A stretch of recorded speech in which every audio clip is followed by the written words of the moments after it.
जो भी नेता अपने आप को ये समझता है कि हम समाज के बाप हैं या गांव के बाप हैं या हरियाणा के बाप हैं, तो ऐसा है जी, आप समाज सेवक हो। वोट, हमारे वोट से आप नेता बनते हो, हमारे टैक्स के पैसों से आप नेता बनते हो। आप कौन सा नेता काम करता है, आप मुझे ये बताओ ना। वोट मांगने अगली बार आए, कौन सा नेता आएगा गांव में वोट मांगने? हम देंगे वोट। सारा सबके घर में काली शाही रखी रहेगी और मुंह पर लगाएंगे साढ़े के कि अभी हिंदू मरा नहीं है, अपने हक के लिए लड़ो। अगर आज भी नहीं लड़ सके ना, तो कल जब यहाँ मस्जिद बनेगी ना, तो तब भी तुम्हारी किसी की औकात नहीं होगी, तुम यहाँ पे कुछ कर सको। हम यहाँ पर किसी को भी अगले शुक्रवार को ऐलान करते हैं कि किसी भी हाल में नमाज नहीं होने देंगे। यदि नमाज होती है, कुआड़ी तस्करी चल रही है हरियाणा में, खुली चल रही है जी। कल रात गांव रिठौर से गाय उठाई है और जो बच्चे पीछे थे उन पे गोली चली थी। हम ऐसी गिरफ्तारियों से नहीं डरते। हम वो है जो अपना सिर कटा देंगे, पर खुले में नमाज नहीं होने देंगे। जो मारा मारी क्या नाम है तुम्हारा? रोन। तुमको मारा? हाँ। किसने मारा? इनने जितने बैठे थे यहाँ। टाटा 84 से बिलोंग करूँ, वहाँ कोई खुले में नमाज पढ़ के तो दिखा दो दीदी, माई के लाल में इतनी हिम्मत है। 2-2 कौड़ी में प्रत्येक हिंदू की बोली लगी थी, बहनों बेटियों की। गुप्तांगों में हाथ दे दिया गया था, बच्चों को बालों पे टाक दिया गया था। और तुम जब भी सोते रहते, जब भी जातिवाद के नाम पे पिटे थे, फिर पिटोगे। जो अपने नेशनल न्यूज़पेपर्स हैं, आप इंडियन एक्सप्रेस को मैं पढ़ता हूँ जनरली, तो मैंने उसमें एक हफ्ते से न्यूज़ पढ़ रहा हूँ। उसमें सिर्फ और सिर्फ ये सिर्फ एक पक्ष की खबर दिखाई है। सिर्फ वो बायस्ड न्यूज़पेपर है पूरा। उसने सिर्फ ये दिखाया कि खांडसा गांव वालों ने नमाज नहीं पढ़ने दी, लेकिन उन्होंने ये नहीं दिखाया कि खांडसा गांव के बच्चे वहाँ पे क्रिकेट खेल रहे थे, उन बच्चों को पीटा गया और उनको वहाँ से भगाया गया। उसके बाद उन बच्चों ने घर जाके शिकायत करी, फिर उसके बाद हमें आके वहाँ से उन्हें बोलना पड़ा कि आप यहाँ पे नमाज मत पढ़ो, क्योंकि ये गाँव की ज़मीन है, आप अपनी मस्जिदों में पढ़ो। गाँव की जमीन है, सरकारी जमीन है, गाँव की जमीन। जी, हम सरकार, देखो सुनो, पहली बात तो ना मैं एक चीज़ क्लियर करना चाहता हूँ। जो भी नेता अपने आप को ये समझता है कि हम समाज के बाप हैं या गांव के बाप हैं या हरियाणा के बाप हैं, तो ऐसा है जी, आप समाज सेवक हो। वोट, हमारे वोट से आप नेता बनते हो, हमारे टैक्स के पैसों से आप नेता बनते हो। आप कौन सा नेता काम करता है, आप मुझे ये बताओ ना। कौन सा नेता काम करते हैं भाई? देखो, आप चारों तरफ कैमरा घुमाओ एक बार भाई साहब, चारों तरफ कैमरा घुमाओ। ये दिन रात वहाँ ट्रांसपोर्ट का काम करते हैं, दिन रात। आप इनकी शक्ल देखो कैसी हो रही है, मिट्टी में लथपथ। ये हैं देश चलाने वाले नेता। कौन देश चलाता है? और सरकार और प्रशासन की जमीन कैसे हो गई? जमीन तो हमारी है। अब इसके बाद आप फोर्स लगा के, जुडिशरी लगा के, आप हमारे गांव की ज़मीन पर कब्जा करके उसके बाद आप कहते हो ये तो ज़मीन हमारी है, तो आपकी हो जाएगी क्या ज़मीन? गांव की ज़मीन है, हमारे पूर्वजों ने खेती करी है वहाँ पे, हमारे माँ बाप वहाँ पे आज भी हमारे वहाँ पे घर है, हमारे वहाँ बच्चे खेलेंगे गाँव में। प्रशासन की कैसे ज़मीन होगी? पर कोई भी प्रशासन हो, चाहे शासन हो, चाहे प्रशासन हो, चाहे कोई जुडिशरी हो, चाहे कोई नेता हो, वो समाज की भावना, जन भावना से ऊपर नहीं होता। यहाँ पे आज आपके ही लोगों को यहाँ पे गिरफ्तार किया, किन किन को गिरफ्तार किया गया पहले वो बताओ। जी, वे अवनीश रिंकू है, रिंकू भाई है, दौड़ा चाचा है, दौड़ा वगैरह है, और दिनेश भारती है, सतपाल है, सुमित छोकर है। क्या किस लिए गिरफ्तार किया है पुलिस? जी, गिरफ्तार पता है किस लिए किया है? क्योंकि मैं नारा लगाया, जय श्री राम के नारे लगाने पे ही इन्होंने गिरफ्तार किया, जबकि मौलवी आए वहाँ पे और उन्होंने नमाज अदा की अपनी। आज वहाँ पे मौलवी आए हैं। वहाँ पे 100 से 150 की तादाद में मुसलमान आए और उनको पूरा प्रशिक्षण दिया गया पुलिस ने, और उनके साथ पूरा घेराव करके उनको नमाज पढ़ने दिया। और जितने भी हिंदू भाई थे जय श्री राम के नारे लगा रहे थे, उनको गिरफ्तार किया गया। उनमें से 10 से 12 हमारे साथी हैं जो इनको गिरफ्तार किया गया है। देखो, सुनिए मैम, मतलब देखो क्या है हमारा समाज ना, हमारा जो हिंदू समाज है ना, वो बहुत अगेंस्ट वायलेंस है। हम लोग वायलेंस बिल्कुल पसंद नहीं करते, इसलिए हमने पहले से ही ना सारी जगह हमने अपनी जो हमारी जो हम चाहते थे कि यहाँ पे नमाज ना हो, हमने सारी जगह ज्ञापन दिया हुआ था। हमने पुलिस थाने में भी, हमने डीसी ऑफिस में भी, ये सारे भाई गए थे। ठीक है, ये ज्ञापन दिया, ये ज्ञापन, ये देखो, ये स्क्रीन, ये देखो यहाँ पे ये रिपोर्ट। ठीक है, अब उसके बाद भी अगर नमाज होती है तो जी हमारे भाई तो विद्रोह करेंगे ना। देखो, आपके घर के बाहर, ये बात नॉर्मल सी समझने की है, जिसके घर के बाहर दिक्कत तो उसी को होगी ना। प्रशासन इसमें क्या करेगा और नेता इसमें क्या करेगा? अब मेरे गांव की ज़मीन है, मेरे गांव की ज़मीन पे अगर मेरे बच्चे नहीं खेलेंगे या मुझे अगर कोई दिक्कत आएगी, तो समस्या तो मेरे को है ना इसमें। अब इसमें अगर मेरे को नहीं, वहाँ पे अगर मेरी जो मैं चाहता हूँ वो नहीं होगा, तो फिर ये तो गलत है ना। दूसरी बात क्या, देखो, ये जो यहाँ पे जो यहाँ पढ़ाई जाती है ना नमाज, वो उन भाइयों, वे जो वहाँ उनकी तरफ से जो उनका समाज का ठेकेदार है, जो आके बोल रहा है कैमरे पे बार बार आके कि अत्याचार हो रहा है, ये हो रहा है। पहली बात तो वो नमाज पढ़ने आता ही नहीं था। शहजाद खान नाम, शहजाद खान नाम है उसका। वो नमाज पढ़ने नहीं आता, वो सिर्फ अभी 2 हफ्ते से आ रहा है, जब से विवाद चल रहा है। ठीक है, तो वो उनको पूरा स्क्रिप्ट तैयार करके दी जाती है कि हमें क्या बोलना है, किसको क्या बोलना है, कहाँ पे क्या बोलना है। तो उनका जो बोलने का वो है, है और जो जनता का है वो डिफर है। हम उनको समझा सकते हैं आराम से, जो आते हैं पढ़ने वो मान भी जाएंगे हमारी बात, ठीक है, लेकिन वो नहीं चाहते, जो समाज के ठेकेदार हैं वो नहीं चाहते कि बात मानने। दूसरी बात ये कि देखो जी, ये षड्यंत्र के तहत होता है। कारण बता देता हूँ क्यों है, क्योंकि ये ना भारत देश पे अपना हक जताना चाहते हैं, और वो हमें दिख गया। आज से नहीं हो रहा, सन 90 से हो रहा है। 5.5 लाख कश्मीरी पंडित भगाए थे। वो कश्मीर का, वो भी कश्मीर के साथ ऐसा ही था। कभी एक टाइम पे हिंदू बहुल हुआ करता, वहाँ पे हिंदू पंडित थे, डोगरा सिख थे, ठीक है, राजपूत भी थे, लेकिन बताया गया ये सिर्फ कश्मीरी पंडित है ताकि देश पूरा भड़के ना, ताकि पूरा देश भड़के ना, ठीक है। वहाँ से 5.5 लाख कश्मीरी पंडितों को भगा दिया। कैसे भगा दिया? वहाँ भी यही होता था, ये जनसंख्या इकट्ठा कर लेते थे अपनी, वहाँ मस्जिद बन जाएगी थोड़े दिन बाद, फिर उसके बाद वहाँ पे आसपास की मज़ारें बन जाएगी, मज़ारों का कोई विद्रोह नहीं कर सकता। उसके बाद वहाँ 4 स्पीकर लग जाएंगे, फिर उससे वो जो मस्जिद बनेगी, स्पीकर लगेंगे, उससे दिक्कत किसको होगी?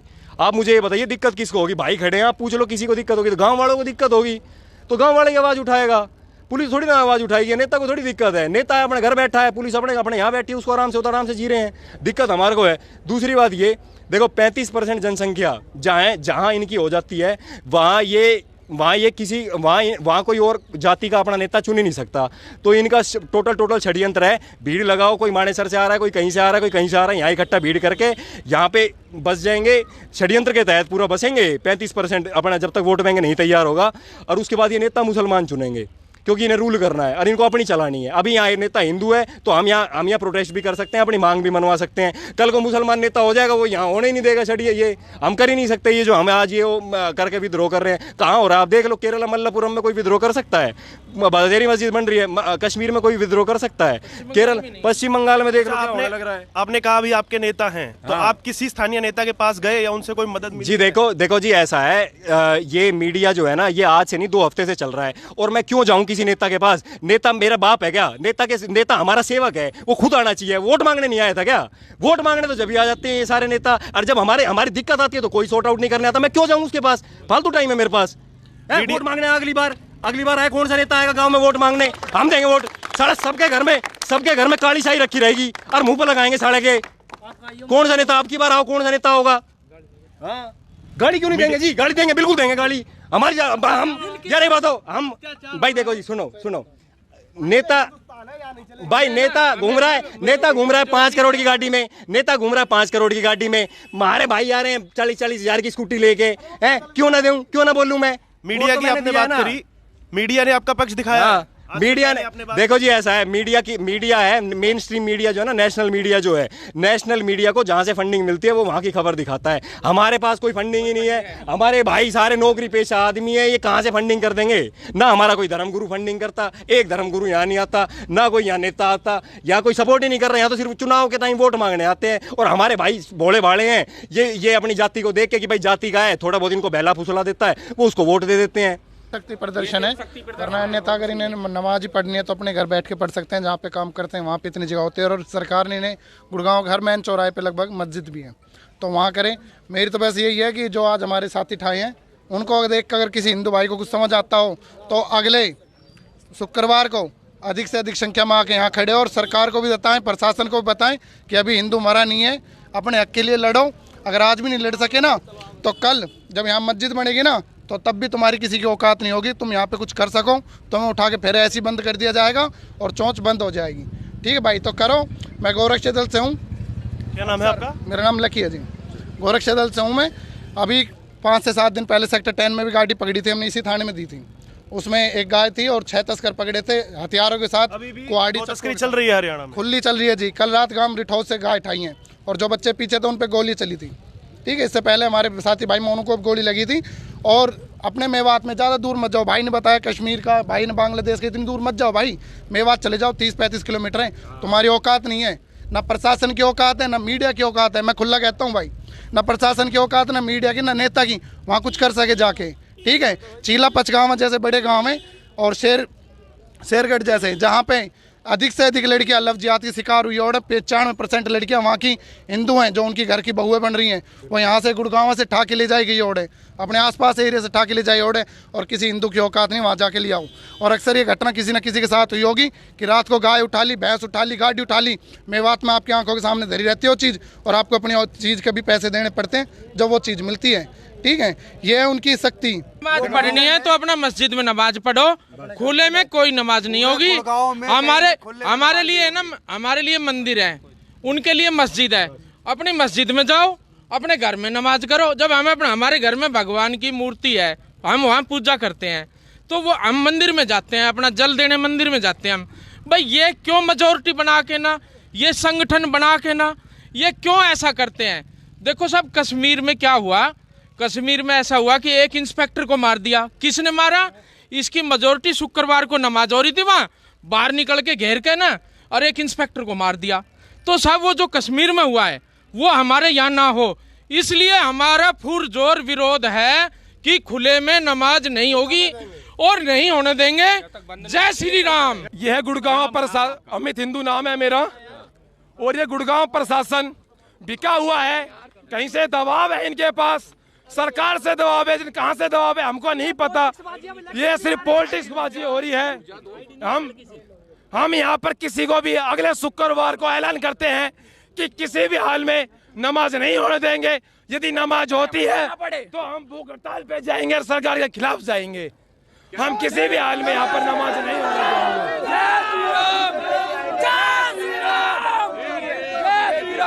मेरा नाम है नीरज हिंदू। यहाँ पे नमाज हुई है, अगर अगली बार यहाँ नमाज पढ़ी गई, या तो मुसलमान नहीं या हम नहीं। क्या आपत्ति है? आपत्ति ये है, जुम्मा इनके घर वालों के, इनके घर में लेडीज हैं, उनके लिए भी नमाज होती है, तो वो अपने घर में पढ़ती है। तो इनको अपने घर में पढ़ने में क्या दिक्कत है? खुले में क्यों पढ़ते हैं? ये हमारी धरती माँ है, ये हमारे गांव की जमीन है, तो इनका क्या मतलब पड़ता है कि यहाँ पे आके बच्चे छोटे खेलते हैं, उनको ये पीटते हैं, उनको भगाते हैं, पीटते हैं, मारते हैं, भगाते हैं। 3 बार ये हो चुका है, 3 बार ये हो चुका है, छोटे छोटे बच्चों को मार के भगाया है। इनको काफी बार समझाया गया है कि गाँव की जमीन है, फिर भी ये यहाँ पर आके नमाज पढ़ते हैं, छोटे बच्चों को भगाते हैं। तुमको मारा है? उधर बॉल बैट खेलना जो मारा मारी क्या नाम है तुम्हारा? रोन। तुमको मारा? हाँ। किसने मारा? इनने ही जितने बैठे थे यहाँ। इस बारे में शिकायत की पुलिस से? शिकायत क्या करनी है? अगले शुक्रवार को हम यहाँ पे आ गए थे, फिर भी ये अड़े रहे, इनको भगाया गया, फिर भी ये नहीं भगे। इतने में इन्होंने अंदर जाके कंप्लेंट कर दी, तो पुलिस प्रशासन बाहर आके हमें ही भगा रहा है। तो अब आप क्या करेंगे? उन्होंने कंप्लेंट कर दी है, अब हम अपना एक्शन उठाएंगे, हम अपना एक्शन करेंगे। जो हमारा ये आगे अभी आप भी देख सकते हो, पुलिस प्रशासन मुसलमान को सिक्योरिटी दे रही है, जबकि हम अपने यहाँ पे पूजा पाठ अभी प्रार्थना करने आए थे। तो इनका प्रशासन का क्या मतलब पड़ रहा है कि हमें यहाँ पे रोके? वो आतंकवादी है, हम आतंकवादी है, इसलिए हमारे को गिरफ्तार किया जाता है, और आज भी गिरफ्तार हुए हैं। और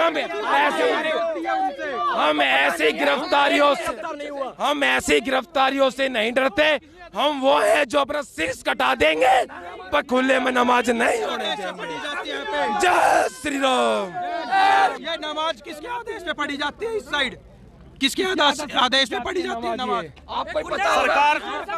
सरकार कहती है कि उन्होंने 37 स्थानों पे अनुमति दी है। कोई भी अनुमति नहीं है, कैसी भी कोई भी अनुमति नहीं है। क्यों नहीं है जगह इनके पास नमाज के लिए? क्यों 20-20 बच्चे पैदा करते हैं? बेटियां जब वो घर में नमाज पढ़ सकते हैं, तो इनको क्या आपत्ति है घर में नमाज पढ़ने में?